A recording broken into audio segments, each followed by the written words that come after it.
ओम सरस्वती नमस्तुभ्यं वरदे कामरूपिणि विद्यारंभं करिष्यामि सिद्धिर्भवतु मे सदा। आप सभी का संस्कृत जिज्ञासा में स्वागत है।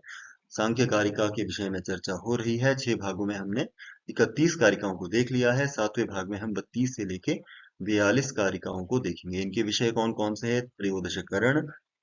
इनमें भी इन सभी करणों में बुद्धि का प्राधान्य है, क्यों है, कैसे हैं, इनके विषय में विचार। वैसे ही त्रयोदश करण के स्वरूप, उनके कार्य, इसके अतिरिक्त विशेष अविशेष या स्थूल सूक्ष्म जो ये विभाग हैं, इसके बारे में चर्चा होगी। सूक्ष्म लिंग शरीर के विषय में विचार इन कारिकाओं में आपको मिलेगा। तो हमने, यदि हम पूर्व भाग को देखें तो हमने कहाँ पे छोड़ा था? स्वाम स्वाम प्रतिपद्यन्ते परस्पराकूत हेतुका वृत्तिम पुरुषार्थो एव हेतुर्न केनचित् कार्यते करणम। यानी कि जो यह करण है, ये क्या करते हैं? अपने अपने विषयों को ही ग्रहण करते हैं, संकेत के माध्यम से उनको ग्रहण करते हैं, न कि अन्यों के विषयों को। और इनका नियामक कौन है? तो पुरुषार्थो एव हेतु, यानी कि वहां पे पुरुषार्थ, पुरुष का मोक्ष हो या उसका भोग हो, यही हेतु बनता है, कारण बनता है, न कि ईश्वर, आत्मा वहां पे इत्यादि इत्यादि कारण नहीं बनते। अब ये करणों के स्वरूप क्या हैं वो बता रही हैं, या वो क्या क्या कार्य करते हैं उनके बारे में थोड़ा वर्णन कर रहे हैं। करणं त्रयोदशविधं तदाहरणधारणप्रकाशकरं कार्यं च तस्य दशधा हार्यं धार्यं प्रकाश्यं च। कितने करण हैं? त्रयोदश करण है। करण कौन? साधन, किसके? ज्ञान प्राप्ति के साधन। तो यदि हम देखें, साधकतमं करणम वहां पे आता है, क्रिया सिद्धो प्रकृष्टोपकारकम करण संयम स्यात्। क्रिया की सिद्धि में जो प्रकृष्ट, अत्यधिक प्रकृष्ट जो हो, वो जो उपकरण होगा वो क्या है? करण कहलाएगा। जैसे कि वृक्ष छेदन में दार, जो वृक्ष छेदन में वो जो कुल्हाड़ी है वो करण बना, वैसे ही ज्ञान प्राप्ति में 13 ऐसे हैं जो उनके साधन बनते हैं। कौन कौन से? 5 ज्ञानेंद्रियाएं, 5 कर्मेंद्रियाएं और 3 अंतःकरण, जिनके बारे में पहले चर्चा हुई है, तो आप परिचित हैं उनसे, ऐसा मैं मान के चल रहा हूं। तो करण कितने हैं? करणम त्रयोदशविधम, यानी कि जो इंद्रिय या जो ये करण है, साधन है, ये कितने प्रकार के हैं? 13 प्रकार के। और ये क्या करने वाले हैं? तो आहरण, व्याप्त करने वाले, ले जाने वाले, धारण करने वाले, और प्रकाशकरम, प्रकाश को करने वाले। और उनका आहार्य, यानी कि आदेय, आहर्तुम योग्य, वह धार्य, धारण किया जाने वाला, प्रकाश्यम, प्रकाशित होने वाला कार्य 10 प्रकार का होता है। तो 13 करणों के 3 विषय इन्होंने कहे, आहरण, हारण, प्रकाशन, प्रकाश। तो यहाँ पे 13 करणों में जो पंच कर्मेंद्रियाएं हैं, उनका कार्य क्या है? आहरण करना, ले जाना, प्राप्त करना, इत्यादि इत्यादि। क्या होता है? आहरण करना। जैसे कि यदि हम वाक, पाणी, पाद, पायु, वस्त, इनको देखें तो वाणी शब्द को आहरण करती है। याद रखें, पंच जो कर्मेंद्रियाएं हैं उनका ही व्याख्याओं में, मूलतः यदि हम देखें जय मंगला, शंकराचार्य जी की व्याख्या है, उसमें गौड़पाद जी के उसमें भी उन्होंने इस तरह से ही इसका विभाजन किया है। आहरण करना किसका कार्य है? पंच कर्मेंद्रियों का। तो वाक, वचन को क्या करता है? आहरण करता है। पाणी, हाथ, वो क्या करता है? अपने जो उसका विषय है, किसी को लेना इत्यादि, वो उसका आदान यानी कि आहरण करता है। वैसे ही पाद, पायु, वस्त, ये भी क्या करते हैं? आहरण करते हैं। और जो 3 हमारे अंतःकरण हैं, मन, बुद्धि, अहंकार, वो क्या करते हैं? धारण करते हैं। मन अध्यवसाय को धारण करता है, जो भी उसका विषय, अध्यवसाय का चाहे घट हो, पट हो, जो विषय होगा वो क्या हो जाएगा? धार्य हो जाएगा। और यहाँ पे आहरण होगा तो उसका विषय घटपट इत्यादि जो भी होगा वो क्या होगा? आहार्य होगा। इस पे मैं चर्चा करूंगा। तो अध्यवसाय को धारण करती है कौन? बुद्धि। वैसे ही मन संकल्प विकल्प को धारण करता है। अभिमान को धारण करता है कौन? अहंकार। और जो पंच कर्में ज्ञान इंद्रियाएं हैं वो क्या करती है? प्रकाश करती है। जैसे कि श्रोत्र शब्द को प्रकाशित करते हैं, और चक्षु रूप को प्रकाशित करती है, त्वक स्पर्श को प्रकाशित करती है, जिह्वा वो रस को प्रकाशित करती है। इसी तरह हमें इसको समझना चाहिए। इनके कार्य जो होंगे, इनके तीन, यदि ये तीन इनके ये करने वाले ये हैं, इनके विषय भी तीन प्रकार के होंगे। तो कर्मेंद्रियाएं जिस भी विषय का आहरण करेगी, घट पट आहार्य वह कहलाएगा। वैसे ही तीन अंतःकरण जिसको, घटपट आदि को जो भी उसका विषय होगा, वो क्या कहलाएगा? धार्य कहलाएगा। और वैसे ही पंच ज्ञानेंद्रियां जिसको प्रकाशित करेगी, वो क्या होगा? प्रकाश्य होगा। इसी तरह से कार्य उसके ये 10 प्रकार के हो जाते हैं। कैसे? चलिए इसको हम क्रमशः समझेंगे। तो पंच ज्ञानेंद्रियाएं त्रयोदश करण में से करण हैं। कितने? 5। चक्षु श्रोत्र घ्राण जिह्वा त्वक, ये हैं। तो ये प्रकाश करने वाले, और इनके जो विषय होंगे, रूप शब्द गंध रस स्पर्श, ये प्रकाश्य होंगे। और ये कितने प्रकार के होते हैं? 2 प्रकार के। कैसे? लौकिक और अलौकिक भेद से। या हम ये भी लें कि सूक्ष्म या स्थूल, ये भी लिखा हो सकता है वहां पे, या दिव्य अदिव्य भी लिखा हो सकता है, या विशेष अविशेष भी लिखा होगा। विशेष यदि लिखा हो तो स्थूल लेना है, और विशेष यदि लिखा हो तो सूक्ष्म लेना है। दिव्य यदि लिखा हो तो वो सूक्ष्म लेना है, अदिव्य यदि लिखा जाए तो वो स्थूल लेना है। लौकिक यदि लिखा जाए तो वो स्थूल होगा, और अलौकिक यदि लिखा जाए तो वो सूक्ष्म होगा। तो पंच ज्ञानेंद्रियाएं क्या करती है? प्रकाश को करने वाली। इनके 5 जो ये क्या करती है? अपने अपने विषयों को प्रकाशित करती है, जो इनका विषय होगा। जैसे कि रूप का विषय ले तो रूप 7 प्रकार के हम पढ़ते हैं: शुक्ल नील पीत रक्त हरित कविश चित्र भेदा सप्तविधम। तो ये उन उन रूपों को क्या करेगी? प्रकाशित करेगी। तो यहाँ पे प्रकाश्य कौन किसका हुआ? घट का हुआ। एक वो है जो सूक्ष्म रूप हुआ। सूक्ष्म रूप यानी क्या? जो जिसे देवताधि प्राप्त करते हैं, या जिसको योगी जन प्राप्त करते हैं, वो सूक्ष्म हुआ। और हम सभी साधारण मनुष्यों के द्वारा जो रूप देखा जाता है वो स्थूल रूप होता है। वैसे ही शब्द के विषय में भी, गंध के विषय में भी, रस के विषय में भी, स्पर्श के विषय में भी आपको समझना है। तो ये कितना हो गया? 10 प्रकार का, यानी कि प्रकाश्य 10 प्रकार का हो गया। वैसे ही पंच कर्मेंद्रियाएं हैं। कितनी है? 5 हैं। वाक पाणि पाद पायु उपस्थ। वाक वचन को क्या करती है? आहरण करती है। तो यहाँ पे आहार्य कौन होगा? वचन का जो विषय शब्द होगा, वो क्या होगा? या वाक्य होगा तो वो क्या होगा? आहार्य होगा। जो भी वाक्य हो। ये भी 2 प्रकार का हो गया, सूक्ष्म और स्थूल के भेद से। या सूक्ष्म को हम क्या बोलते हैं? अविशेष। और स्थूल को हम विशेष कहते हैं।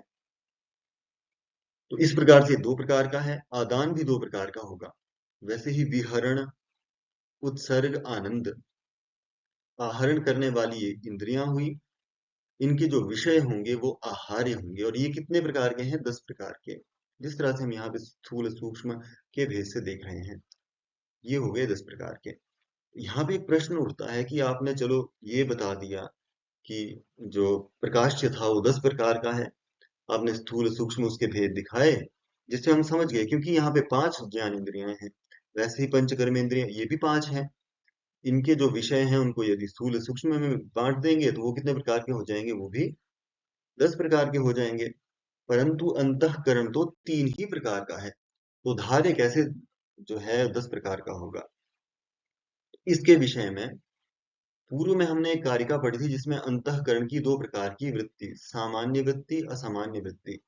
जिसमें असामान्य यानी कि विशेष जो वृत्ति होगी, वो उनके लक्षण ही होते हैं। तो बुद्धि का जो लक्षण अध्यवसाय है वही उसकी असामान्य या विशेष या असाधारण वृत्ति हुई। अहंकार का अभिमान कैसा है?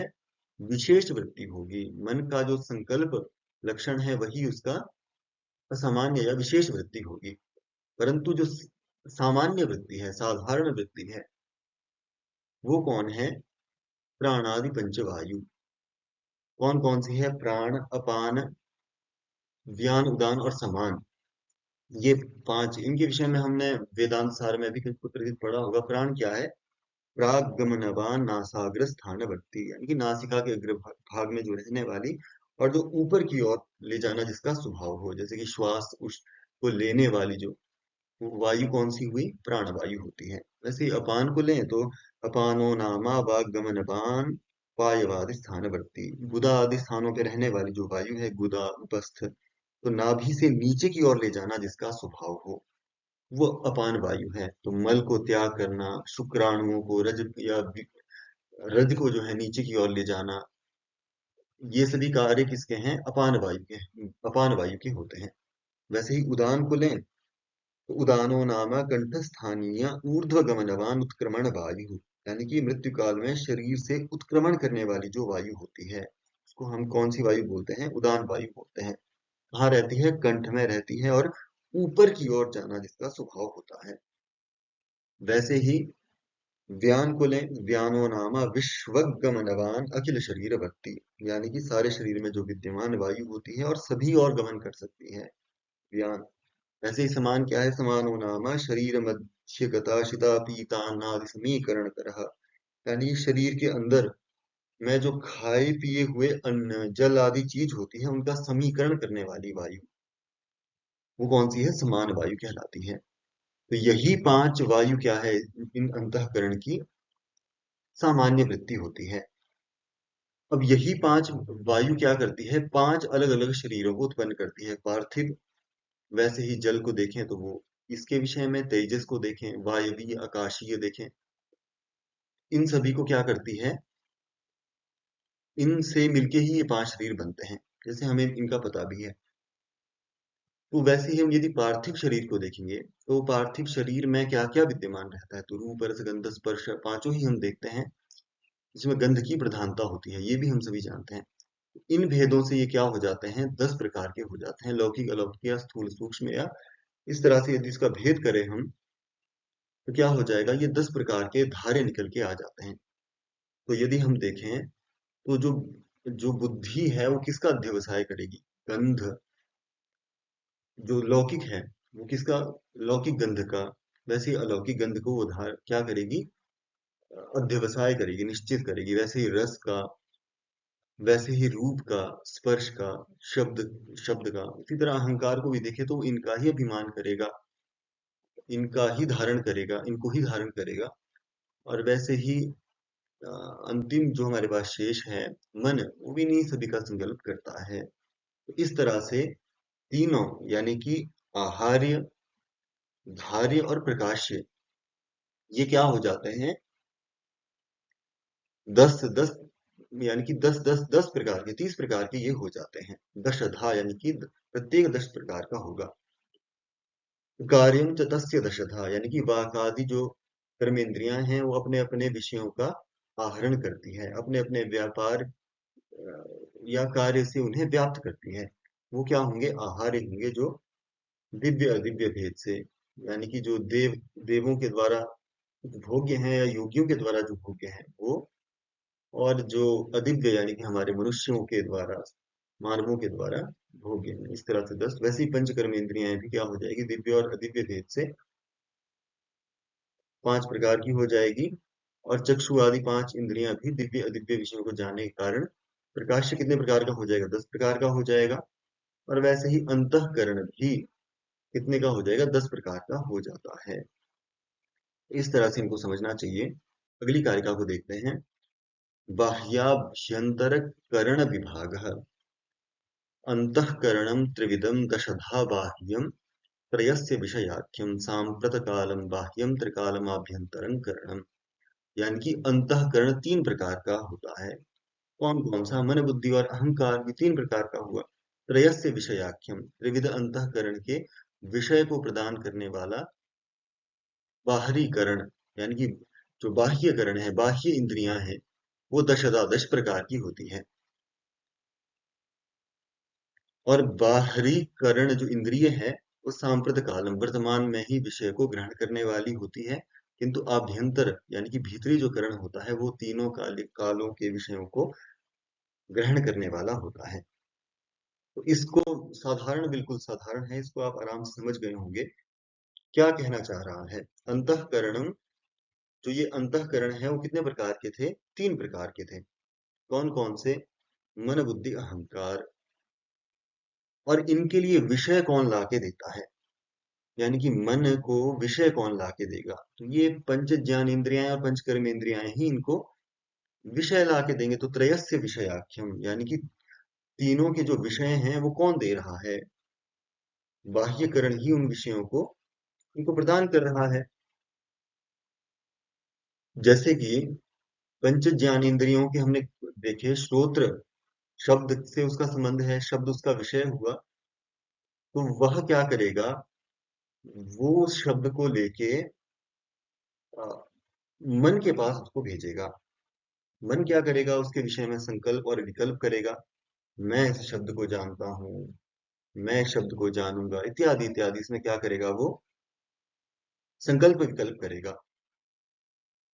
और अहंकार उसके विषय में, क्षम्यता, मन उसके विषय में संकल्प विकल्प करके अहंकार के पास भेजेगा। अहंकार क्या करेगा? उसके विषय में अभिमान करेगा, उस शब्द के विषय में। वैसे ही बुद्धि अंत में जाके उसको, अहंकार उसको बुद्धि के पास सौंपेगा, जो उसके विषय में निश्चय निश्चित करके उसको पुरुष के पास भेजती है। इस तरह से पूरा परिक्रम चलता है। वैसे ही हम यदि रूप को लें, तो नीला घड़ा, ये रूप को पंच ज्ञानेंद्रियों में किसने ग्रहण किया? चक्षु ने ग्रहण किया। ग्रहण करने पर उसके विषय में संकल्प विकल्प किया मन के द्वारा कि ये क्या है, नीला है, कैसा है, नहीं है, क्यों नीला है, उससे क्यों भिन्न है, इत्यादि इत्यादि करके अहंकार के पास भेज के अहंकार उसके विषय में अभिमान करेगा कि हाँ, मैं जानता हूं यह नीला घड़ा है। ये करने पर वह बुद्धि के पास भेजेगा कि ये क्या है? नीला ही है। ये होने पर वो पुरुष के पास उसको ज्ञानाकार में भेज देती है। इसीलिए क्या कहा? त्रयस्य विषयाख्यम, यानी कि तीन अंतःकरण को विषय प्रदान करने वाली कौन है? बाह्य इंद्रिय है। वैसे ही कर्मेंद्रियों के विषय में भी आप समझो, से पानी है। पानी क्या करता है? यानी कि हाथ क्या करेंगे? आदान करते हैं। वचन आदान, आदान करना उसका अर्थ वो हुआ। तो मन उसके विषय में संकल्प यहां से ग्रहण करेगा, मन के पास भेजेगा। मन क्या करेगा? अहंकार के विषय में, अहंकार के विषय, अहंकार के पास भेजेगा, अहंकार बुद्धि के पास। ये थोड़ा क्रम इसका रहता है। तो इस तरह से हमको इसको समझना चाहिए। और फिर क्या कह रहे हैं? सांप्रत कालम त्रिकालम अभ्यंतरं करणम, यानी कि जो ये बाह्य करण है, बाह्य यानी कि जो ये दश करण हमारे, पंच ज्ञानेंद्रियाएं और पंच कर्मेंद्रियाएं, ये क्या करते हैं? वर्तमान कालिक विषयों को ही ग्रहण कर पाते हैं। वो भी कैसे? निर्विकल्पक ही ग्रहण कर पाएंगे। जैसे कि दूर से उन्होंने वृक्ष को देखा, और वृक्ष को वर्तमान काल में वो देख के उसका क्या करेंगे? उसको ग्रहण कर पाएंगे। वो भी कैसा है? नाम जाति आदि उसमें नहीं ढूंढेंगे, क्या कौन सा वृक्ष है, कौन सा जो है इत्यादि, मतलब उसका नाम क्या है, कौन सा वृक्षत्व, कौन सा कैसा वृक्षत्व, वो सभी उसका कार्य नहीं है। और कैसा? वर्तमान में ही प्राप्त करती है हमारी पंच ज्ञानेंद्रियाएं। और परंतु जो हमारे तीन, सॉरी, हमारे जो बाह्यकरण है और जो हमारे तीन अंतःकरण है, वो क्या है? त्रिकाल में। वही जो उसने वृक्ष को देखा, उसके विषय में मन तीनों काल में उसके उस पर, भूत में भी, भविष्य में भी, वर्तमान में भी वो कर सकता है क्या? संकल्प विकल्प। अहंकार उसमें अभिमान कर सकता है तीनों कालों में। बुद्धि भी अध्यवसाय कर सकती है तीनों कालों में। तो ये इसका क्या है? डिफरेंस हम जो इसमें कर पा रहे हैं। सविकल्पक यदि होगा तो वो मन बुद्धि अहंकार के पास आकर ही होगा। इन पंच जो ये दश करण है, इनके पास नहीं होगा। तो जैसे कि हम पर्वत पर धूम दे के वन्ही को ज्ञान कर लेते हैं, तो वहां पर भी तो कैसा है? त्रिकाल ही है। कब थी, कब है, कहाँ देखी थी, इत्यादि इत्यादि। वहां पे तीनों कालों का एक प्रकार से तीनों कालों को ग्रहण करना वहां पे देखा जा सकता है। यानी कि भूत, भविष्य और वर्तमान, तीनों को ग्रहण करने वाले हमारे अंतःकरण होते हैं। परंतु जो बाह्य करण है वो वर्तमान काल को ही अपना विषय बना पाते हैं। ये कहने का इनका अभिप्राय है। अगले को देखते हैं। बाह्य इंद्रियों के विषय कौन कौन से हैं? बाह्य इंद्रिय यानी कि 10 जो है उनके बारे में और कुछ चर्चाएं यहाँ पे होगी। तो बुद्धीन्द्रियाणि तेषां पंच विशेषा विशेष विषयाणि वाग् भवति शब्द विषया शेषाणि तो पंच विषयाणि। यानी कि उनमें तेषाम यानी कि उनमें, तो यहाँ तेषाम से पूछा जा सकता है तेषाम से किसका ग्रहण हो रहा है। उन 10 इंद्रियों में जो बाह्यकरण है उनमें जो 5 बुद्धीन्द्रिय है, यानी कि जो 5 ज्ञानेन्द्रियाएं हैं, वह विशेषा विशेष विषयाणि, यानी कि विशेष और अविशेष, या विशेष से हम स्थूल लेंगे और अविशेष से हम सूक्ष्म को लेंगे, विविध विषय वाली होती है।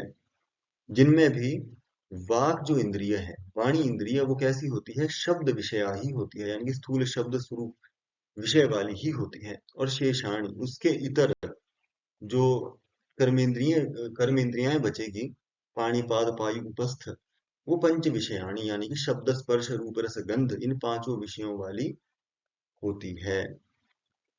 तो इस प्रकार से इनको हम समझेंगे। इसके लिए भी हम यहाँ इसको समझ सकते हैं। तो बाह्य इंद्रियों के विषय, तो जो बुद्धीन्द्रिय है उसके विषय में क्या कहा कि बुद्धीन्द्रियाणि तेषां विशेषा विशेष विषयाणि। बुद्धि इंद्रिय कैसी है? स्थूल और सूक्ष्म विषयों वाली होती है, और जिससे वो क्या हो जाएगी? 10 प्रकार की हो जाएगी। जैसे कि स्थूल को देखें तो स्थूल शब्द जो मनुष्य हम ग्रहण करते हैं, शब्द स्पर्श रूप रस गंध, वैसे ही अविशेष शब्द स्पर्श रूप रस गंध, इन विषयों वाली होती है कौन सी? बुद्धि इंद्रिय। 5 बुद्धि इंद्रिय कौन कौन सी है? तो श्रोत्र त्वक चक्षु जिह्वा घ्राण, जो ये 5 है, ये विशेष और अविशेष दोनों होती है। विशेष इसके मनुष्य जो विशेष यानी कि स्थूल, जो मनुष्य साधारण जन ग्रहण करते हैं वह, अविशेष यानी कि सूक्ष्म, देव योगी इत्यादि इसको ग्रहण कर पाते हैं। स्थूल सूक्ष्म को आप समझ लीजिए। यदि हम पूरे 24 तत्वों की उस सृष्टि को देखें, तो सृष्टि के अंत तक आते हुए, यानी कि अव्यक्त से महत, महत से अहंकार, अहंकार से यदि हम तामसिक से लें तो तामसिक में पंच तन्मात्राएं, पंच तन्मात्राओं से पंच महाभूत, तो ये पंच महाभूत पर्यंत जो आता है ये क्या हो गया? स्थूल हो गया।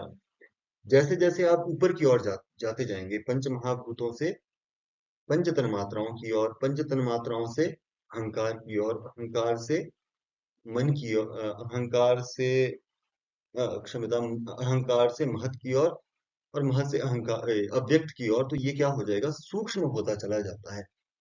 स्थूल शरीर क्या है? जो हम, ये हमारा शरीर है, क्या है? स्थूल शरीर। परंतु जो जैसे जैसे अंदर की ओर चलते जाएंगे, मन, बुद्धि, अहंकार, और फिर अंत में जिसमें हमने विलीन होना है अव्यक्त में, अत्यंत सूक्ष्म होता चला जाता है। स्थूल सूक्ष्म का यही भेद आप समझ लीजिए। इसी प्रकार से जो ये सूक्ष्म को है, अविशेष को जानने वाले कौन है? योगी जन है, देव है, वो सभी क्या है? सूक्ष्म को जानने वाले हैं। परंतु जो हम मनुष्य इत्यादि हैं, हम जो है स्थूल, उसे शब्द स्पर्श रूप रस गंध को ही ग्रहण करने वाले होते हैं। वैसे ही कर्मेंद्रियों में भी यदि हम देखें तो वाग भवति शब्द विषया शेषाणि तो पंच विषयाणि, यानी कि जो हमारी वाणी है वो कैसी है? स्थूल शब्द ही होती है। चाहे योगी जन हो, हम जिस शब्द का प्रयोग करते हैं वो कैसा है? स्थूल शब्द ही होता है। और इसके इतर जितने भी बचेंगे, पानी पाद पायु उपस्थ, वो सूक्ष्म होते हैं। परंतु यदि हम देखें, हमने क्या पढ़ा? पानी का विषय आदान, पाद का विहरण, पायु का वचनादान, विरहोत्सर्गानंद, उत्सर्ग करना, और उपस्थ का आनंद। तो आप पूछेंगे कि ये शब्द स्पर्श रूप रस गंध कैसे इसमें आ गए? तो पानी जिसका आदान करेगा, जिसको ग्रहण करेगा, वह विषय घटादि ही होंगे।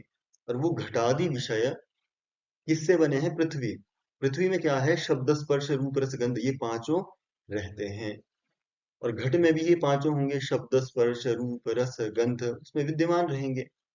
वैसे ही पाद जो है वो भी पार्थिव किसी पदार्थ पर ही विहरण करेगा, घूमेगा फिरेगा, उसमें ये पांचों रहेंगे।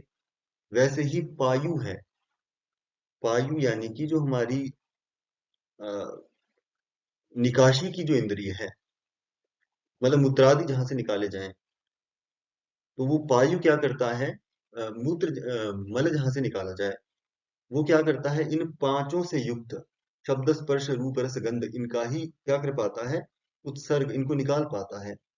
वैसे ही उपस्थ, उपस्थ में भी जो शुक्राणु है वो भी, उसमें भी ये पांचों रहेंगे, शब्द भी रहेगा, स्पर्श भी रहेगा, रूप रस गंध, उसका जो विषय होगा वो भी पंच प्रकार का ही हो जाएगा। इसी तरह हमें इसको समझना है। इनमें से जो वाक है वो कैसा होगा, शब्द मात्र विषया, उसमें शब्द मात्र ही रहेगा, अन्य स्पर्श रूप रस गंध उसमें नहीं होगा। पाणी पाद पायु उपस्थ शेषाणि तो पंच विषयाणि, पाणी पंच विषयाणि, पाद पंच विषयाणि, पायु पंच विषयाणि, उपस्थ पंच विषयाणि, इस तरह से हम इसको समझ पाएंगे। और इसमें क्या बातें हैं, तो यदि हम देखें तो जो ये दश करण की जिनकी बात हुई, उनमें से जो पांच ज्ञान इंद्रियां हैं वो किससे युक्त होती है, सुख दुख और मोह से युक्त होती है। तो इसमें जो शब्द स्पर्श रूप रस गंध होंगे, वह स्थूल जो होगा, स्थूल होगा यानी कि ये जो हम देख पा रहे हैं वो कैसा होगा, त्रिगुणात्मक ही होगा। उसमें सुख दुख मोहकारी वह होगा, शब्द भी स्पर्श भी रूप भी रस भी गंध भी। परंतु जो अविशेष होगा वो कैसा होगा, सत्व मात्र होगा, यानी कि उसमें सुख मात्र रहेगा। ये भी इसमें जानने वाली एक बात है। तो चलिए आगे की कारिका को देखते हैं। कर्णेषु मितः गुण भाव प्रधानः, यानी कि इनमें परस्पर गुण भाव का प्रधान। शांतः करणा बुद्धि सर्वं विषयमवगाहते यस्मात् तस्मात् त्रिविधं करणं द्वारिद्वाराणि शेषाणि। ऐसा क्यों है, क्योंकि शांतःकरणा, अन्य दो अंतःकरण, कौन कौन, मन और अहंकार के सहित बुद्धि, सर्वम विषयम अवगाहते, सभी विषयों का अवगाहन करती है। अवगाहन करती है यानी कि सभी विषयों को अपने में व्याप्त करती है, इसीलिए तीन प्रकार के करण प्रधान होते हैं, और बाकी जो 10 है वो क्या होते हैं, अप्रधान या साधन ही होंगे। तो कहने का अभिप्राय यहाँ पे क्या है, तो हमने क्या पढ़ा था कि 10 प्रकार के जो 13 प्रकार के जो करण हैं, उनमें से तीन क्या है, अंतःकरण हैं। कौन कौन से, मन बुद्धि और अहंकार। क्या यहाँ पे कह रहे हैं, बुद्धि ही, वो बुद्धि भी कैसे, शांतःकरणा बुद्धि, यानी कि जो मन और अहंकार के सहित जो बुद्धि, बुद्धि भी अकेले नहीं बोला यहाँ पे, क्योंकि बुद्धि के लिए भी पहले वहां पे अभिमान होगा, संकल्प विकल्प होगा, तभी बुद्धि तक पहुंचेगा। तो शांतःकरणा बुद्धि, यानी कि मन और अहंकार के साथ बुद्धि सर्वम विषयम अवगाहते, सभी विषयों को क्या करती है, व्याप्त करती है। और तस्मात, इसीलिए तीन प्रकार का जो करण है, कौन कौन सा, मन बुद्धि और अहंकार, ये द्वारी होता है। और जो बाकी बचे हुए हैं 10 जो ये बचे हैं, ये क्या है, द्वार या साधन या प्रधान है। यहाँ पे द्वारी किसको कहा, अब देखिए, एक सामान्य से उदाहरण से आप पहले समझ लीजिए, फिर आप इसको आराम से समझ पाएंगे। एक बड़ा सा एक दरवाजा है, और दरवाजा में जाने वाला व्यक्ति क्या हुआ, उसमें वो द्वारी हुआ। जो उसमें द्वार के अंदर रहने वाले हैं वो क्या है, द्वारी हुए। द्वार क्या है, साधन हुआ अंदर जाने का। वैसे ही विषय यदि हम देखें, तो रूप रस गंध स्पर्श, इन सभी को, या वचन आदान विरह उत्सर्ग विहरण उत्सर्ग, इन सभी विषयों को किस द्वार के द्वारा, एक साधन के द्वारा अंदर पहुंचाया जाता है, इन्हीं 10 करणों के द्वारा। कौन कौन से, वाक पाणी पाद पायु उपस्थ, श्रोत्र त्वक चक्षु जिह्वा घ्राण, इनके द्वारा पहुंचाया जाता है किसके पास, प्रधान के पास। इनमें से भी बुद्धि प्रधान होगी, जिसको आगे बताने वाले हैं। तो मन अहंकार इनसे गुजर के वो बुद्धि तक पहुंचेगा। बुद्धि प्रधान है, इसीलिए सांतःकरण बुद्धि यहाँ पे कहा गया। यानी कि अंतःकरणों के साथ जो बुद्धि, वह क्या करती है, सभी विषयों का अवगाहन करती है, सभी विषयों को व्याप्त करती है। इसीलिए इनमें ये जो है ये करण है, ये जो द्वार मात्र है अपने अपने विषयों को, जो वाक है वो अपने विषय को, पाणी पाद पायु उपस्थि अपने विषयों को, वैसे ही जो श्रोत्र त्वक चक्षु जिह्वा घ्राण ये अपने अपने विषयों को क्या करती है, ग्रहण करती है। परंतु ये जो है तीन अंदर बैठे हुए ये सभी को क्या करते हैं, व्याप्त करते हैं। अब अगली कारिका को देखेंगे। तो मन इत्यादि जितने भी ये करण हैं, यानी कि त्रयोदश करण में या द्वादश करण में बुद्धि सबसे प्रधान है। क्यों प्रधान है उसको यहाँ पे दे रहे हैं। एते प्रदीप कल्पाः परस्पर विलक्षणा गुण विशेषाः कृत्स्नं पुरुषस्यार्थं प्रकाश्य बुद्धौ प्रयच्छन्ति। यानी कि परस्पर विलक्षणाः गुण विशेषाः प्रदीप कल्पाः एते कृत्स्नं पुरुषस्य अर्थं प्रकाश्य बुद्धौ प्रयच्छन्ति। तो ये जितने भी करण हैं, इनमें आपको क्रम पता है कि जो बाह्य करण है वो अपने विषयों को किसको सौंपते हैं, अंतःकरण को सौंपते हैं। परंतु इनमें भी प्राधान्य और अप्राधान्य आपको दिखेगा। यदि हम देखें तो जितनी भी इंद्रियां हैं, बाह्य इंद्रियां हैं, कौन कौन सी, पंच ज्ञानेंद्रियां हैं, पंच कर्मेंद्रियां हैं, ये क्या करती है, अपने विषयों को, यानी कि जिस रूप को, रस को या वचन को, आदान को इन्होंने ग्रहण किया, ये किसको समर्पित करते हैं, मन को समर्पित करते हैं। यानी कि इन 10 इंद्रियों में भी मन का प्राधान्य हुआ। मन भी उस विषय को, अहंकार को समर्पित करेगा। अब देखिए, उन 10 इंद्रियों से ज्यादा मन प्राधान्य हुआ। अब इन 11 से भी प्राधान्य किसका हुआ, अहंकार का हुआ। अब अहंकार भी उस विषय को किसको समर्पित करता है, बुद्धि को समर्पित करता है। इन 12 जो यह हैं, इनकी अपेक्षा भी बुद्धि का प्राधान्य है। क्यों ऐसा है, क्योंकि बुद्धि ही उसको सत्व रज तम के रूप में या सुख दुख मोह के रूप में पुरुष तक पहुंचाती है। हालांकि पुरुष में ये नहीं है, परंतु जैसे हमने पहले जाना है इसके विषय में, तादात्म्य में होने के कारण उसमें आ जाता है। इसीलिए बुद्धि क्या है, प्राधान्य, उसका प्राधान्य है। जैसे कि यदि हम प्राचीन काल में देखें, क्या होता था, गांव से एक कोई व्यक्ति या ठाकुर या बड़ा कोई जमींदार व्यक्ति प्रजा से क्या करता था, अपने गांव से कर वसूल करता था। ऐसे ही बहुत सारे गांव के होते थे। कर वसूल करके वो किसको, पूरा जो एक पुरी का एक मुखिया होता था, नगर का मुखिया होता था, उसको समर्पित करते थे। वो नगर का मुखिया जो होता था, वो जो बड़े एक राज्य का मुखिया होगा उसको समर्पित करेगा। ऐसे ही जितने भी राज्य होंगे उनका जो मुखिया है वो सब मिलके वित्त कोषाधिकारी जो होगा उसको समर्पित करेंगे। और वह क्या करेगा, वित्त कोषाधिकारी राजा को समर्पित करेगा। तो यहाँ समझ लीजिए, जो राजा है वो आपका पुरुष हुआ, वित्त अधिकारी कौन है, बुद्धि हुई। और वो जो राज्य के जमींदार थे वो क्या है, वो आपका अहंकार हुआ। जो पुरी के थे वो क्या थे, वो आपके मन हुआ। और वो जो जमींदार यानी कि अपने अपने गांव से लेके जा रहे हैं, वो आपके दशकरण हुए। इसीलिए क्या है, बुद्धि का प्राधान्य माना। और इनको भी देखें तो आपस में ये सभी 10 क्या हैं, भिन्न भिन्न हैं। या हम सभी को देखें, मन या मन अहंकार और 10 इंद्रियां ये आपस में कैसे हैं, गुण विशेषाः, गुणों के विकार से आपस में एक दूसरे से भिन्न है। क्योंकि जो हमारी वाक इंद्रिय है वो आदान नहीं कर सकती, यानी कि जिस तरह से हाथ ग्रहण कर सकता है उस तरह से नहीं कर सकती। और वैसे ही हाथ जो वाक की तरह वचन नहीं कर सकता, पायु वस्त हो या अन्य कोई भी हो। वैसे ही ज्ञान इंद्रियों में लें, उसमें भी श्रोत्र है वो क्या है, रूप का ग्रहण नहीं कर पाएगा। स्पर्श जो है वो शब्द का ग्रहण नहीं कर पाएगा। इसीलिए एक दूसरे से क्या है, विलक्षण है, परस्पर विलक्षणा, एक दूसरे से बिल्कुल भिन्न है। फिर भी क्या, गुणों के विकार से, यानी कि सत्व रज तम, इन तीनों गुणों के विकार से क्या करते हैं, प्रदीप के समान समस्त पुरुष के अर्थ को प्रकाशित करके बुद्धि को समर्पित कर देते हैं। गुणों के विकार, जैसे हमने पहले भी इसके बारे में जाना कि ये सभी क्या है, गुणों के ही विकार हैं।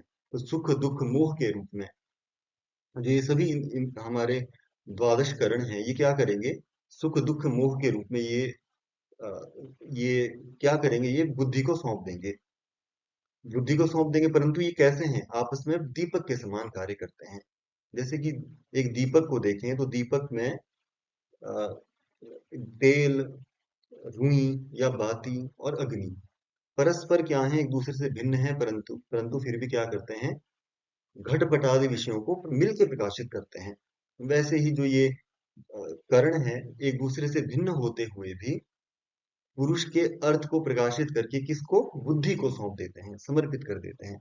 इसीलिए यहाँ पे देखें, दश करण की अपेक्षा मन का प्राधान्य, एकादश इनके भी मुकाबले में अहंकार का प्राधान्य, इन 12 के इसमें भी क्या कर, बुद्धि का प्राधान्य होता है। तो यही कहने का अभिप्राय है। अगली कारिका को देखेंगे, तो सभी की अपेक्षा जितने भी करण हैं, उनमें से बुद्धि का प्राधान्य है, जैसे हमने जान भी लिया। उसका कारण क्या है, तो सर्वं प्रत्युपभोगं यस्मात् पुरुषस्य साधयति बुद्धिः सैव च विशिनष्टि पुनः प्रधान पुरुषांतरम सूक्ष्मम। यानी कि सभी जितने भी विषय हैं, जितनी भी इंद्रियाएं हैं, यानी कि जितने भी करण हमने देखे, वो क्या, शब्दादि विषयों के उपभोग और संपादन एवं उसके अनंतर पुरुष के अपवर्गार्थ प्रधान और पुरुष के वास्तविक सूक्ष्म का बोधन किससे होता है, बुद्धि के ही द्वारा होता है। जैसे कि हमने जाना, एक उदाहरण पहले समझेंगे, फिर इस कारिका को हम सरलतया समझ पाएंगे। जैसे एक कोई नृप है, राजा है, उसके निकट रहने वाला जो प्रधानमंत्री होता है, वो सभी मंत्रियों में क्या होता है, प्रधान होता है। और इसके इतर जितने भी छोटे मोटे मंत्री होते हैं, वो सभी क्या करते हैं, उस प्रधानमंत्री के सहायक कहलाते हैं। वैसे ही जो ये दश करण है, दश या द्वादश करण है, ये वही छोटे मोटे मंत्री हैं। और जो बुद्धि है वो क्या है, प्रधानमंत्री है। ये क्या करती है, जितना भी इसने जितना भी वो सभी व्यापार हुआ, वो पुरुष को समर्पित करती है। पुरुष उसमें क्या करता है, पहले तो सुख दुख मोह आदि का बोध करता है, और बोध करने के बाद बुद्धि ही क्या करती है, उसको ये बताती है कि प्रकृति, हम तुझसे भिन्न कैसे हैं, हम भिन्न है तुझसे। आत्मा, पुरुष यानी कि जो हमारा आत्म तत्व है, उसको सुख दुख मोह को प्रदान करने वाली भी कौन है, बुद्धि ही है, क्योंकि वही प्रधानमंत्री है। ये भी वही करती है। पुनश्च और जो प्रगति पुरुष का सूक्ष्म भेद है, उसको भी वही बुद्धि प्रकट करती है। तो इसको क्रमशः समझेंगे, क्योंकि सभी विषयों के संबंध में होने वाले भोग को पुरुष के लिए बुद्धि क्या करती है, संपादित करती है। पहले इतनों को समझ लीजिए। तो जितने भी करण हैं, जैसे कि हम शुरू से लें तो पंच ज्ञान इंद्रियां, पंच कर्म इंद्रियों से विषय को ग्रहण कर दिया गया, जो उनके व्यापार थे, शब्द स्पर्श रूप रस गंध वचन आदान विरह उत्सर्ग आनंद इत्यादि, जो भी उनके विषय थे, उनको क्या करता है, वो अपने प्रधान मन को अर्पण कर देता है। मन क्या करता है, मन भी उसके विषय में संकल्पात्मक वृत्ति को तैयार करता है, और उसको लेके वह किसको, अहंकार को समर्पण कर देता है। और अहंकार क्या करता है, अहंकार उसमें अभिमानात्मक वृत्ति बनाकर उसका, उसके जो परिणाम होगा उसको प्रधानमंत्री बुद्धि को क्या कर देती है, समर्पित कर देती है। तो बुद्धि क्या करती है, बुद्धि उसका उपभोग पुरुष को अपनी वृत्ति बना के करती है। जैसे कि हमने वृत्ति के बारे में योग सूत्र में पढ़ा होगा, उस तरह वृत्ति को बना के किसको, पुरुष को समर्पित कर देती है। इसी प्रकार सभी इंद्रियों तथा मन और अहंकार की जो व्यापार और जो उनके कार्य हैं, वो सभी किसमें, बुद्धि में आके मिल जाते हैं। जैसे कि यदि हम देखें, जितनी भी नदियां हैं, वो सभी मिलके किसमें, समुद्र में आके गिरती है। या ये कह लें कि यदि हम देखें तो एक राजा के जो सैनिक होते हैं, छोटे मोटे सैनिक गांव से आते हैं, उस समय वो अलग अलग नाम के होंगे, रमेश सुरेश इत्यादि इत्यादि, या ये सैनिक है, ये वो है, कोतवाल है, इत्यादि इत्यादि। परंतु जब वो राजा के सामने आती है तो देखो, या मिल जाते हैं तो क्या हो जाता है, राजा के सैनिक कहलाते हैं। यानी कि वो सभी राजा से आके मिल जाते हैं। उसी प्रकार ये बेशक इनमें भेद आपको दिख रहा होगा, परंतु ये इन सभी का विलय बुद्धि में ही हो जाता है। और बुद्धि क्या करती है? पुरुष को वो क्या वृत्तिकार करके पुरुष को वो समर्पित करती है, यानी कि उन विषयों को संपादित करती है। और पुरुष भी क्या करता है? साथ में और क्या करती है? तो वो पहले तो भोग करवाएगी उन विषयों का, सुख का, दुख का, मोह का। उसके अनंतर जो सूक्ष्म प्रकृति एवं पुरुष का जो भेद है, तो हमने इससे पहले भी वो भेद जाना, उस भेद को खोल देती है, प्रकट कर देती है। इसीलिए क्या है, बुद्धि सभी इनमें से प्रधान होती है। तो यदि हम देखें तो हमारे जो अंदर की पूरी प्रक्रिया है वो सभी इसको हम समझ पा रहे हैं। कारण क्या है कि हम जगत या सृष्टि से किसी ऐसी चीज को ले लेते हैं जो बिल्कुल ये पूरा संसार घट पट इत्यादि नहीं, हमारे अंदर का जगत उसकी ही यहाँ पे ये 25 तत्व वही हैं सारे के सारे, और आपस में मिले हुए हैं, और आप आपस में भेद भी इसमें दिखाया गया है किसमें, सांख्य दर्शन में। तो पृथ्वी कारिका को अब हम देखेंगे। वो पंचतन मात्राओं के बारे में कुछ कह रहे हैं, यानी कि विशेष और अविशेष में उसका विभाग कर रहे हैं। पंचतन मात्राओं का विकार पंच महाभूत, इसके बारे में भी यहाँ पे चर्चा की गई है। तन्मात्रण्य विशेषास्तेभ्यो भूतानि पंच पंचभ्यः एते स्मृता विशेषाः शांता घोराश्च मूढ़ाश्च। यानी कि तन मात्राणी, जो पंच तन मात्राएं हैं, शब्द स्पर्श रूप रस गंध, ये अविशेष कही गई है। अविशेष यानी कि सूक्ष्म कही गई है। तेभ्यः यानी कि उन पंचभ्य पंचतन मात्राओं से पंचभूतानि पंच महाभूत उत्पन्न होते हैं। और ये पंच महाभूत कैसे हैं? विशेषाः स्मृताः, विशेष यानी कि स्थूल कहे गए हैं। क्योंकि ये कैसे होते हैं? शांताः, शांत यानी कि सुखात्मक, घोराः, घोर यानी कि दुखात्मक, और मूढ़ाः यानी कि मोहात्मक होते हैं। चलिए इसको हम क्रमशः समझेंगे। तो पंच तन्मात्राएं हैं कौन कौन सी? शब्द तन्मात्रा, स्पर्श तन्मात्रा, रूप तन्मात्रा, रस तन्मात्रा और गंध तन्मात्रा। ये पंच जो तन्मात्राएं हैं ये अविशेष कही गई है। बोर्ड पे इसको देखिए। तो शब्द स्पर्श रूप रस गंध, ये पंच तन्मात्राएं हैं, ये क्या है? अविशेष यानी कि सूक्ष्म कही गई है। क्यों सूक्ष्म कही गई है? क्योंकि इनमें उपभोग योग्यता नहीं होती। उपभोग योग्यता यानी कि इनमें शांत, घोर और मूढ़ ये नहीं होता। तो यदि हम शब्द तन्मात्रा को देखें तो इसमें भी हम सुख दुख मोह नहीं देख पाएंगे। यानी कि इसमें रहेगा सुख, सुखात्मक तो होते हैं, परंतु दुख और मोह मोह जो है इसमें वैसा हमें दिखाई नहीं देता जैसे इनमें हमको आकाश वायु आदि में दिखाई पड़ता है।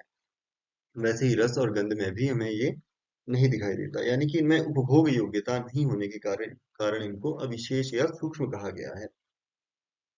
और इन पंच तन्मात्राओं से, यानी कि जो ये सूक्ष्म पंच तन्मात्राएं हैं या सूक्ष्म भूत हैं, इनसे पंच महाभूतों की उत्पत्ति होती है। कैसे होती है? तो इसके विषय में यदि आपने वेदांत सार के सूक्ष्म शरीर के में पढ़ा होगा तो वहां पे भी उन्होंने वर्णन किया है। या स्थूल भूत में प्रायशः यह मिलेगा आपको। सूक्ष्म में मिलता है कि आकाशात वायु, वायु हो अग्नि, अग्ने है आपः, अद्भ्यः पृथ्वी। इस तरह से क्रम उन्होंने दिया किसमें? सूक्ष्म भूत में। परंतु स्थूल भूत में वो कैसे दे रहे हैं? वैसे ही आकाशे शब्दो अभिव्यज्यते, वायौ शब्दस्पर्शौ, अग्नौ शब्दस्पर्शरूपाणि, अप्सु शब्दस्पर्शरूपरसगन्धाः, पृथिव्यां शब्दस्पर्शरूपरसगन्धाः च। तो ये क्या है? यानी कि शब्द शब्द मात्र जिसमें है वो आकाश है। शब्द किसमें? आकाश में। और शब्द स्पर्श से वायु, शब्द स्पर्श रूप इनसे अग्नि, शब्द स्पर्श रूप रसगंध इनसे जल, और शब्द स्पर्श रूप रसगंध इनसे पृथ्वी उत्पन्न होती है। तो ये जो हैं, यानी कि इनके जो ये विकार हैं, ये कैसे कहे जाते हैं? विशेष कहे जाते हैं, यानी कि स्थूल कहे जाते हैं। और इन पांचों में ही या ये पंच महाभूत होते हैं, ये कैसे? शांत, घोर और मूढ़ होते हैं। यानी कि उपयोग योग्यता जो है इनमें होती है। ये विशेषता इनमें रहने के कारण इनको विशेष कहा गया है। विशेष यानी कि स्थूल कहा गया है। तो जो शांत, जो सत्व प्रधान होगा वो कैसे होगा? शांत होगा या सुखात्मक होगा। और वैसे ही जो अ, जो रजोगुण प्रधान होगा वो घोर होगा, यानी कि उसमें दुख होगा। और वैसे ही जो अ, तमोगुण प्रधान होगा वो मूढ़ होगा, यानी कि मोहात्मक होगा। तो इनमें ये क्या रहते हैं, तीनों रहते हैं। तो यहाँ पे पंच महाभूत पृथ्वी आदि जो ये अलग अलग स्पष्ट रूप से हमें क्या हो रहे हैं, मालूम पड़ रहे हैं। क्या पड़ रहे हैं? सुख दुख मोह या मूढ़ घोर और शांत। ये कैसे कहे जाते हैं? स्थूल या विशेष कहे जाते हैं। तो पंच तन मात्रा जो है हमें स्पष्ट अलग अलग रूप से ये नहीं दिखाई देता, और अलग अलग रूप से हम इनको देख नहीं सकते। तो ये सूक्ष्म और अविशेष या अस्पष्ट कहे गए हैं। और जो ये पंचतन मात्राएं हैं वो भी विषय बनती है किसकी? योगियों की, या जो योगी जन होते हैं उनके, ये हो सकती है। इसीलिए ये जो विभाग था उसको आप समझ लें, शब्द स्पर्श रूप रसगंध, इनमें से, या आपसे पूछा जाए इनमें अविशेष किसको कहा गया है, तो ये सभी अविशेष हैं, यानी कि सूक्ष्म हुआ। और वैसे ही शब्द ये जो आकाश वायु अग्नि जल पृथ्वी है, ये कैसे हैं? विशेष, यानी कि स्थूल हुए। तो ये इन्होंने यहाँ पे विभाग प्रस्तुत किया है। यहाँ पे जरूर ये समझ लेना अविशेष किसको कहा है और विशेष किसको कहा है। महाभूत क्यों ऐसे है? क्योंकि वो शांत घोर मूड, शांत घोर और मूड, या तीनों गुणों के उसमें प्रभाव दिखते हैं स्पष्ट रूप से। इसीलिए अगली कार्य, अब उन्हीं विशेषों को लेके उनके अवान्तर जो भेद है उनके बारे में बता रहे हैं। तो सूक्ष्मा माता पितृजा सह प्रभृतैस्त्रिधा विशेषा स्युः सूक्ष्मास्तेषां नियता माता पितृजा निवर्तन्ते। यानी कि सूक्ष्म पहला, माता पितृज दूसरा, और प्रभुत, ये तीन प्रकार के स्थूल विशेष हैं। और उनमें सूक्ष्म, हाँ, सूक्ष्म शरीर नियता नित्य है, माता पितृजा, माता और पिता से उत्पन्न स्थूल शरीर विनष्ट हो जाता है, यानी कि अनित्य हो जाता है। तो यहाँ पे स्थूल यानी कि उन पंच महाभूतों को लेके, उन विशेषों को लेके तीन प्रकार के भेदों को इन्होंने बताया। कौन कौन से? सूक्ष्म शरीर, स्थूल शरीर और प्रभूत शरीर, या महाभूतमय शरीर भी इसको बोल सकते हैं। और सूक्ष्म शरीर को ही लिंग शरीर भी यहाँ कह सकते हैं। तो ये जो है, यानी कि ये तीन प्रकार के इन्होंने भेद बताए। पहला कौन सा? सूक्ष्म शरीर। दूसरा, माता पिता से उत्पन्न जो शरीर, यानी कि स्थूल शरीर। और तीसरा प्रभूत, यानी कि घटपट आदि जो ये सभी पार्थिव चीजें हैं, ये सभी प्रभूत के अंदर इन्होंने रखी। तो क्या कहते हैं, पहले इनको समझ लीजिए। सूक्ष्म शरीर यानी कि तीन अंतःकरण, उनको सूक्ष्म कहा गया था। दशकर्ण, उनको भी सूक्ष्म कहा गया था। और पंचतन मात्र, ये जो 18 हो जाते हैं, ये क्या है? सूक्ष्म शरीर हैं। वैसे ही माता पिता से जो उत्पन्न शरीर है उनको हम क्या बोलते हैं? माता पितृज स्थूल शरीर। और इनमें भी क्या कहा कि कारिका क्या थी? सूक्ष्मा माता पितृजा सह प्रभुतैः स्त्रिधा विशेषाः सूक्ष्मास्तेषां नियता माता पितृजा निवर्तन्ते। ये तीन प्रकार के विशेष हैं, जिनमें से सूक्ष्म शरीर नियता, यानी कि मोक्ष पर्यंत और नित्य होता है। और जो माता पितृज है वो क्या है? निवर्तन्ते, यानी कि निवृत्त हो जाता है। और वैसे ही जो घटपट आदि है वो भी अपने कारण में विलीन हो जाते हैं, तो ये भी विनष्ट ही कहलाएंगे। समझ लीजिए, सूक्ष्म शरीर क्या है? जो इन सभी से बना हुआ शरीर, जो ये हमारे शरीर के तत्व हैं, ये क्या है? सूक्ष्म है। और ये कैसे रहते हैं? मोक्ष पर्यंत, जब तक आपका मोक्ष नहीं होता तब तक ये चले रहते हैं, और बार बार जन्म लेना, फिर से मर जाना, ऐसे चला रहता है जब तक मोक्ष ना हो। परंतु ये पूछा जाए क्या ये चक्षु आदि इंद्रियों से देखे जाते हैं, तो ऐसा नहीं है। ये चक्षु से देखे नहीं जाते, परंतु अनुमान आदि के आधार पर ही इनका ज्ञान किया जाता है। और जो दूसरा है स्थूल शरीर, वो क्या है? माता और पिता से जो उत्पन्न शरीर है। तो ये क्या है? ये भी जब इनकी आयु पूरी हो जाती है तो ये भी विनष्ट हो जाते हैं, जिनको हम यदि भारतीय हिंदू या सनातन प्रथा के अनुसार देखें तो उनको जला दिया जाता है। अन्य उनको दबाते हैं, या अन्य उनको चील कौओं के सामने, जैसे कि ये जैसे टाटा जो थे उनको क्या कर दिया गया था, उनको, उनकी जो प्रथा है, क्या कर देते हैं, उनको चील कौओं इत्यादि को सौंप देते हैं। तो ये भी क्या है? विनष्ट है। और जो ये तीसरा, यानी कि मिट्टी जल आदि जो ये उपादान स्वरूप रहते हैं, ये भी क्या है, विकार स्वरूप रहता है और अपने ही ये प्रकृति में जाके ये मिल जाते हैं, यानी कि ये भी विनष्ट हो जाते हैं। तो प्रभूत जो है वह भी अपने प्रलय काल में अपने अपने कारण में विलीन हो जाते हैं। और ये क्या होते हैं, शांत घोर इत्यादि इनमें रहता है, क्योंकि ये कैसे हैं, विशेष के ही तीनों भेद हैं। ये इसमें कुछ विशेष बातें थी। अब सूक्ष्म शरीर के विषय में कुछ विचार कर रहे हैं। उन जो 3 प्रकार के हमने पढ़े उनमें से एक पूर्वोत्पन्नम असक्तम नियतम महदादि सूक्ष्म पर्यंतम संसरति निरुपभोगम भावैरधिवासितम लिंगम, यानी कि पूर्वोत्पन्नम, सृष्टि के आदि में या सृष्टि के आरंभ से उत्पन्न कौन, वो जो 18 तत्वों से बना हुआ सूक्ष्म शरीर, यानी कि महदादि सूक्ष्म पर्यंतम, निरुपभोगम लिंगम, वह जो सूक्ष्म शरीर है कैसे सृष्टि के आरंभ से वो उत्पन्न होता है। तो सृष्टि के आरंभ में वो सूक्ष्म शरीर जो अव्यक्त है, उससे वो प्रति पुरुष में भिन्न हो जाता है, यानी कि जितने भी आत्म तत्व है उनको वो ग्रहण करता है। और वो सूक्ष्म शरीर कैसा है, असक्त है। सक्त यानी कि अप्रतिहत गति वाला है। अप्रतिहत गति यानी कैसी भी गति कर सकता है वह, चाहे घट रूप में हो, चाहे या फिर पत्थर के रूप में हो सकता है, किसी भी रूप में वो हो सकता है। और वो कैसा है, नियतम, यानी कि मोक्ष पर्यंत, जब तक उसका मोक्ष नहीं होगा तब तक वो बना रहेगा।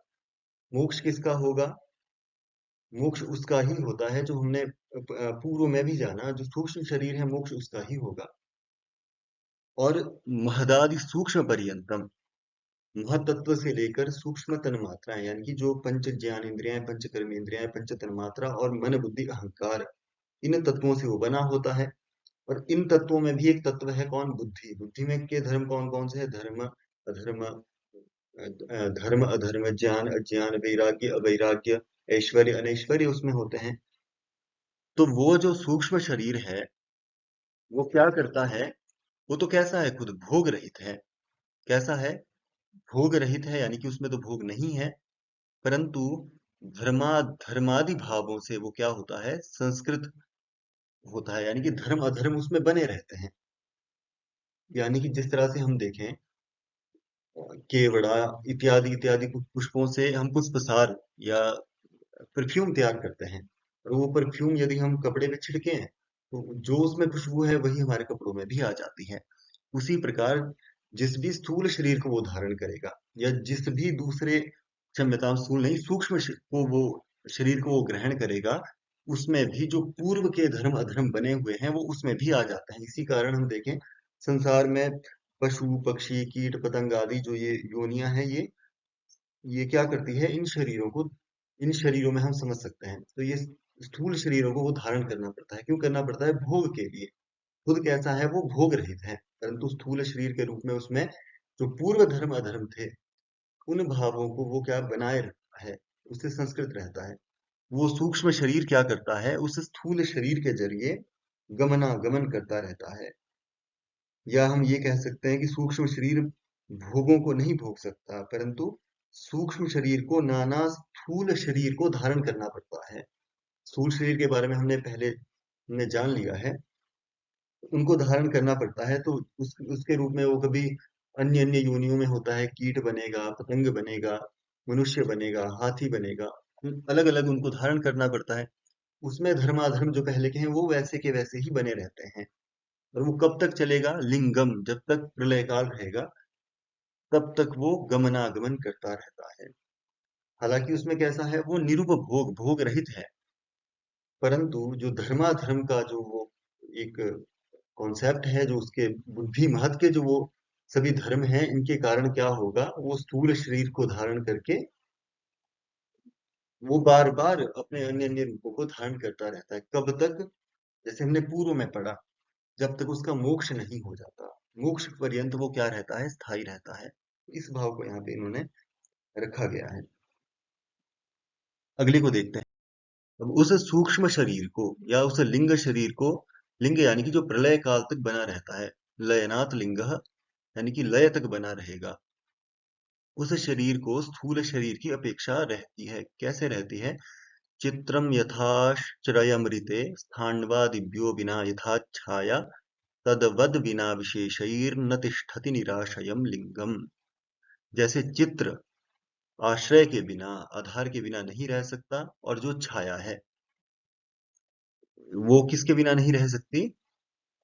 स्तंभ आदि के बिना नहीं रह सकती। उसी प्रकार विशेष ही बिना, यानी कि स्थूल शरीर रूप विशेष के बिना निराश्रयम आश्रयहीन सूक्ष्म शरीर नहीं रह सकता। तो दो इसमें इन्होंने दिए, जैसे कि आधार के बिना आधेय नहीं रह सकता। यदि हम देखें, चित्र जो है वो बिना किसी आधार के नहीं लिखे जा सकते। चित्र यहाँ आधेय है, और जो वो उसको लिखने की जो जगह है, आश्रय है, वो क्या है उसका? पेज इत्यादि, वो उसका आधार है। तो चित्र कैसा है? अपने आधार के बिना नहीं रह सकता। वैसे ही स्थाणवादिभ्यो बिना यथा छाया, वृक्ष या किसी खंबा इत्यादि इत्यादि के बिना अ, छाया नहीं रह सकती। जो छाया हम देखते हैं वो नहीं रह सकती। उसी प्रकार विशेषों के बिना, यानी कि स्थूल शरीर के बिना जो निराशय हो जाता है, कौन सा? लिंग शरीर या सूक्ष्म शरीर। तो हम जैसे देखते हैं कि चित्र किसके बिना नहीं रह सकता? आधार के बिना नहीं रह सकता। और वृक्ष, पुष्प आदि जो वस्तुएं हैं, उनकी छाया, उनके बिना जो उनकी छाया नहीं रह सकती। तो वैसे ही जो सूक्ष्म शरीर है, वे बुद्धि आदि गुण भी नहीं रह सकते। क्योंकि ये कब रहेंगे? मरण से लेके जन्म पर्यंत के बीच का जो ये समय है, उसमें स्थूल शरीर नहीं रहता, यानी कि वो नष्ट हो चुका है।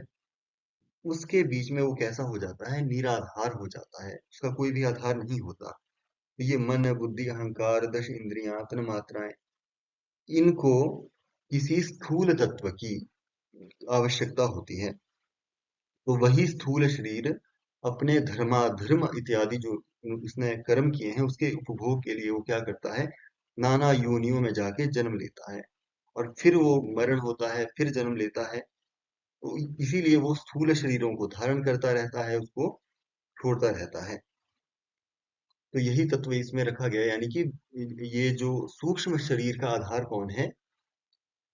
स्थूल शरीर। अधेय कौन बना? सूक्ष्म शरीर यहाँ पे अधेय है, और स्थूल शरीर उसका आधार है। तो यही इसमें कुछ मुख्य बातें हैं। अब देखिए, एक विशेष बात कह रहे हैं, पुरुषार्थ हेतु कमिदम निमित्त नैमित्तिक प्रसंगेन प्रकृतिर्भृत्व योगान नडवत व्यवतिष्ठते लिंगम। तो सूक्ष्म शरीर जो लिंगम है, यानी कि सूक्ष्म शरीर, जो हमने 18 तत्वों का वो शरीर पढ़ा, पुरुषार्थ हेतुकम, यानी कि वैसे तो वो किसके लिए हैं? पुरुष के अपवर्ग के लिए हैं, पुरुष के भोग के लिए उत्पन्न है। परंतु निमित्त और नैमित्तिक के प्रसंग से, निमित्त यानी कि जो सूक्ष्म शरीर में जो धर्म अधर्म का बना रहना, वो सभी निमित्त है, इसको जानेंगे। और उसके कार्य, यानी कि स्थूल शरीर नैमित्तिक के संबंध के कारण प्रकृति के विभुत्व योगात, विभुत्व शक्ति के संयोग से नट के समान क्या करते रहते हैं? व्यवहार करते रहते हैं। तो यहाँ पे क्या कहा? वैसे तो ये शरीर कैसा है? सूक्ष्म शरीर पुरुषार्थ के लिए है, पुरुषार्थ हेतुक है, परंतु निमित्त और नैमित्तिक प्रसंग है। तो निमित्त और नैमित्तिक को आप अच्छे से समझिए, क्योंकि सांसद सिद्धिक और वैकृत जो आगे बताने वाली चीजें हैं वो आप यहाँ पे समझ पाएंगे। तो निमित्त यानी कि धर्म अधर्म, वैराग्य, ऐश्वर्य, जो ये सभी 8 बुद्धि के हमने धर्म पढ़े थे, ये सभी क्या है? प्रवर्तक कारण है। और सूक्ष्म शरीर जो है वो इन्हीं की प्रेरणा से क्या करता है? एक शरीर से दूसरे शरीर में आता है। जैसे कि हमने पूर्व कारिका में देखा था। क्यों आता है? क्योंकि उसमें धर्म अधर्म वैसे परफ्यूम की तरह बने रहते हैं, जैसे हमने पढ़ा था। तो ये निमित्त कहे जाते हैं, किसके? एक शरीर से दूसरे शरीर को धारण करने में। वैसे ही यहाँ नैमित्तिक का अर्थ क्या है? निमित्त वही जो हमने पूर्व में धर्माधर्म आदि पढ़े, वो निमित्त। और नैमित्तिक यानी कि स्थूल शरीर। तो यहाँ स्थूल शरीर के ग्रहण करने में निमित्त कारण क्या है? निमित्त ही कारण है। यानी कि समझिए, जो स्थूल शरीर है उसके ग्रहण करने में कारण कौन हुआ? निमित्त ही हुआ। कैसा निमित्त? धर्म अधर्म, ज्ञान इत्यादि, ज्ञान अज्ञान आदि ही वहां पे क्या हुआ? निमित्त हुआ। और वो प्रकृति की भूत शक्ति के कारण, यानी कि प्रकृति के जो ये व्यापक शक्ति है उसके संयोग के कारण वह नट के समान व्यवहार करता रहता है। तो नट यानी कि जो हम नाट्य कलाकार देखते हैं, वो क्या करता है? एक नट वेश धारण कर कर कभी कृष्ण का रूप धारण कर लेता है, कभी कंस का। इसी प्रकार जो सूक्ष्म शरीर है वह स्थूल शरीर को धारण कर कभी देव के रूप में प्रकाशित करता है, कभी मानव के रूप में, कभी राक्षस के रूप में। यदि धर्म वहां निमित्त है तो वो किसी देव या योगी के रूप में प्रकट होगा, उसका अभिनय करेगा। या वो अधर्म है तो वो राक्षस आदि उस रूप में वो स्थूल शरीर क्या करेगा? नाट्य कार्य करेगा। यानी कि वो असल में क्या है? नट के समान व्यवहार करता है। तो यहाँ पे स्थूल शरीर को धारण करने के लिए कारण कौन बना? निमित्त बना। निमित्त कैसा? जो सूक्ष्म शरीर में रहने वाले धर्म अधर्म या धर्म ज्ञान वैराग्य ऐश्वर्य, अधर्म अज्ञान अवैराग्य अनैश्वर्य, इनसे ही यही कारण बनते हैं स्थूल शरीर के लिए, जैसे हमने पूर्व में भी जाना। तो इन्हीं संबंध के कारण क्या होता है? वो प्रकृति की अद्भुत शक्ति से नट के समान कभी कृष्ण का रूप, धर्म हुआ तो कृष्ण बन गए, अधर्म हुआ तो कंस का रूप हो गया। वैसे ही ज्ञान हुआ तो योगी, अज्ञान हुआ तो हम जैसे असाधारण मनुष्य। वैसे ही ऐश्वर्य और अनैश्वर्य को ले लें या अन्य को भी इसमें ले लिया जाए तो यही निमित्त बनते हैं स्थूल शरीर के लिए। इसी संबंध के कारण क्या होता है? नट की तरह ये व्यवहार करते रहते हैं, यानी कि विभिन्न रूपों को ये धारण करते हैं। कभी राजा तो कभी रंक, कभी मनुष्य तो कभी देव, इस तरह से। तो आज के भाग में इतना ही। उम्मीद करता हूँ आपको ये भाग अच्छा लगा होगा।